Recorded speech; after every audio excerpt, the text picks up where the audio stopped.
దేవుని పరిశుద్ధమైన నామానికి మహిమ కలుగునుగాక. అపోస్తల కార్యం 27వ అధ్యాయం 1వ వచనంలో పౌలు ఇటలీ వెళ్ళాలి అనుకున్నాడు. అదే 28వ అధ్యాయం 1వ వచనానికి వచ్చేసరికి ఆయన మెలితే అనే ద్వీపములోనికి వచ్చినట్లుగా మనం చూస్తాం. ఆయన వెళ్ళాలనుకున్న ప్రదేశము వేరు, దేవుడు అతన్ని నడిపించిన ప్రదేశము వేరు.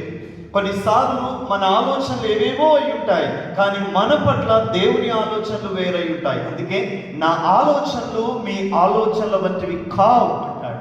మీ ఆలోచనలకు నా ఆలోచనలకు భూమికి ఆకాశానికి ఎంత వ్యత్యాసం ఉన్నదో అంత వ్యత్యాసం ఉన్నది అని అంటాడు. నీ ఉద్దేశము ఏదైనా కావచ్చు, కానీ నీ పట్ల దేవునికి ఉన్న ఉద్దేశము ఉన్నతమైనటువంటిది.